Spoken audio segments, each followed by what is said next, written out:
समझने की कोशिश कर लेते हैं। नंबर गेम की अगर हम बात करें, क्योंकि आखिर में तो पोल आते हैं और उन्हीं आंकड़ों से पता चलता है कि कौन किंग मेकर है, किसकी सरकार बन रही है। इन आंकड़ों ने देश का सत्यानाश कर दिया। अच्छा, आपसे मैं समझने की कोशिश करती हूँ। जो आंकड़ों के ऊपर बात करके लोगों के सामने दिखा करके लोगों का मन खराब करते हैं, मन बदलते हैं। बयान है, आप बयान दे रहे हैं कि पूर्ण मैंडेट इस बार किसी को नहीं मिलेगा, बहुमत नहीं आएगा। मैं आज भी कहता हूँ, तो आप किस बेसिस मैं आज भी मुझे गणित जरा बताइए। मैं आज भी क्यों लग रहा है, आज भी आपको बता देता हूँ मुख्यमंत्री कैसे बनेंगे, आपकी कितनी सीटें आ जाएंगी। मैं आपको, अरे तो आप सुन तो लो,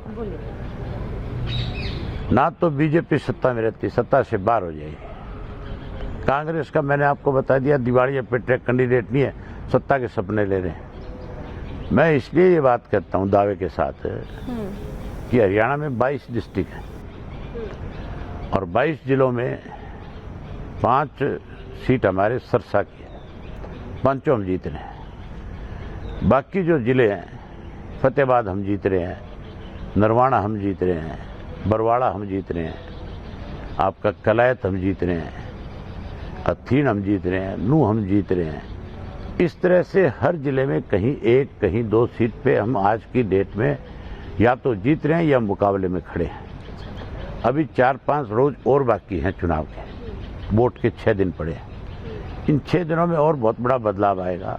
मायावती जी मैं दोनों जो है अलग अलग जिलों में जा रहे हैं, जाकर के मीटिंगें कर रहे हैं। आकाश आनंद जी अलग से जा रहे हैं।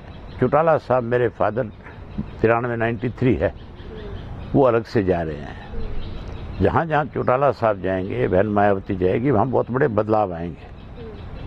हम इसलिए मैं ये बात कर रहा हूँ कि आज की डेट में 25 से 30 सीट ऐसी है जिन सीटों को या तो हम जीत रहे हैं और या उनमें 5-7 सीटें ऐसी होगी जिनमें फाइट में बाकी सीटें हमारी आज निकल रही है। ना बीजेपी को बहुमत मिल सकता, ना कांग्रेस को मिल सकता। ये खेल सारा हमारे पास रहेगा। अच्छा, तो आप किसके साथ जाएंगे? किसी के साथ नहीं जाऊंगा। अच्छा, तो कोई हमारे पास चल करके आएगा। अच्छा, हम उन सारी चीजों पे विचार करेंगे। अच्छा, देखेंगे। हम सबसे पहले जो हमारा अपना मैनिफेस्टो है हम उसको लागू करेंगे। हम किसी को भी साथ लेंगे, हम उसके मर्जी से सरकार नहीं चलाएंगे। हम लोगों की सरकार बनाएंगे, लोगों के हिसाब से लोगों को किस तरह की फैसिलिटीज मिलनी चाहिए उस पे काम करेंगे। तो सरकार, आपने कहा कि हम किसी के पास नहीं जाएंगे, पार्टियां हमारे पास आएगी। तो क्या शर्त होगी? क्या मुख्यमंत्री का पद ही मांगेगी अगर ऐसा होता है? मैं कहता हूँ हर हालत में हमारी लड़ाई मुख्यमंत्री की है। हमारी लड़ाई कोई किसी को जाकर के समर्थन दे करके किसी की सरकार बनाना नहीं है। मैं जब कह रहा हूँ कि हमारे पास आएंगे, चल करके हमारे पास आएंगे, तो सबसे पहली बात तो ये होगी ना भी मुख्यमंत्री हम बनेंगे, हमारी पार्टी में से तय होगा। बिल्कुल सर, क्योंकि देखिए आपने बोला रीजनल चुनाव है, स्टेट ये रीजनल चुनाव तो है, लेकिन हमारी पार्टी रीजनल नहीं है, हमारी पार्टी ओरिजिनल है। हमें पता है हमारी स्टेट के अंदर लोगों को किस तरह की फैसिलिटी देनी चाहिए। तो इस ओरिजिनल पार्टी के मुद्दे आपने बताया क्या क्या रहने वाले हैं। अन्नदाता सबसे बड़ा मुद्दा हो जाता है। अगर मैं किसान आंदोलन की बात करूं तो इकलौते आप ऐसे शख्स थे, विधायक थे, जिन्होंने अपने पद से इस्तीफा दिया। अब जरा वो एक्सपीरियंस हमारे दर्शकों के साथ शेयर कीजिएगा, बताइएगा कि वो जब आपने निर्णय लिया तो क्या मन में थॉट्स थे, और उसके बाद वो लोग जो आंदोलन में थे जिन्होंने हिस्सा लिया, क्या वो अब आपके साथ हैं इस चुनाव में भी, और आपके इस्तीफे का कितना फायदा आपको मिला या मिलेगा? मेरे को फायदा नहीं, वो लड़ाई मेरी किसान को कैसे न्याय मिले इसके लिए थी। मैंने अपने फायदे के लिए नहीं किया। उस वक्त जब किसान आंदोलन चल रहा था, 3 काले कानून बनाए गए थे, तो कहा तो ये गया था सरकार की तरफ से कि हम आपको एमएसपी का कानून बना करके देंगे। मोदी जी ने ये कहा था कि 2022 में तुम्हारी फसल के दाम 2 गुना कर दूंगा। स्वामीनाथन की रिपोर्ट लागू करेंगे। बजाय वो लागू करने के 3 काले कानून बनाए। वो ऐसे कानून थे अगर लागू हो जाते तो किसान अपनी जमीन से बेदखल हो जाता। बड़ी बड़ी कंपनियां आकर के उनकी मालिक बन जाती, वो लीज पे जमीनें लेते, अपनी मर्जी से उन जमीनों में खेती करते। जो मालिक थे उनको नौकर के रूप में काम करना पड़ता है।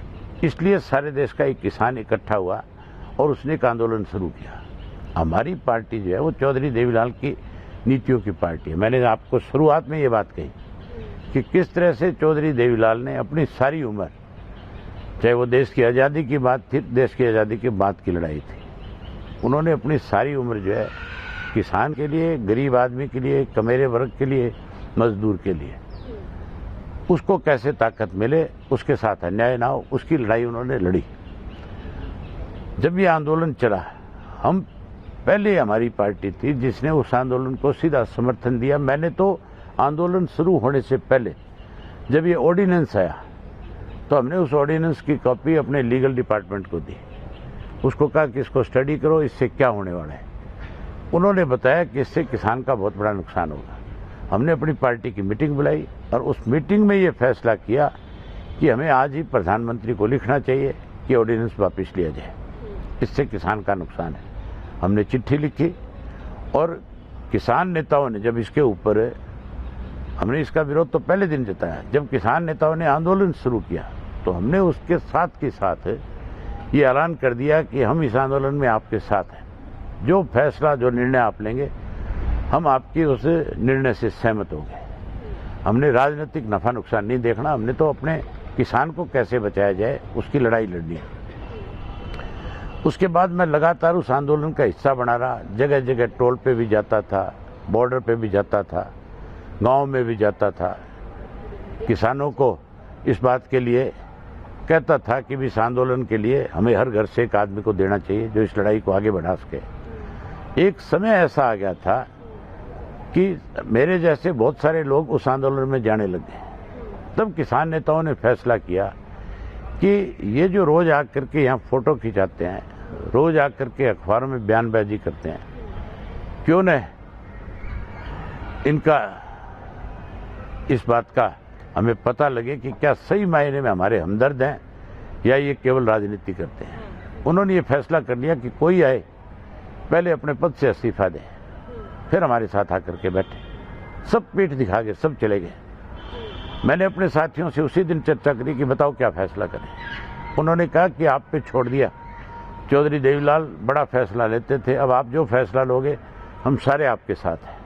मैं अपनी कॉन्स्टिट्यूंसी में गया, अपने मतदाताओं से मिला, मैं बोला तुम बताओ क्या फैसला लो। उन्होंने भी यही बात कही कि जो फैसला तू करेगा हम तेरे साथ हैं। और मैंने उसी दिन चलती सभा के अंदर प्रेस के लोगों को बुलाया और मीटिंग के अंदर अपना रिजाइन लिख करके स्पीकर को वहीं से मेल कर दिया। मैंने इस्तीफा दिया। उसका फर्क ये पड़ा कि जिस आंदोलन को तोड़ने की कोशिश की जा रही थी, कमजोर किया जा रहा था, वो दोबारा मजबूत होना शुरू हो गया। उसके बाद मेरा चुनाव हुआ, by election. Congress, BJP, JJP सब इकट्ठे हो गए मेरे खिलाफ।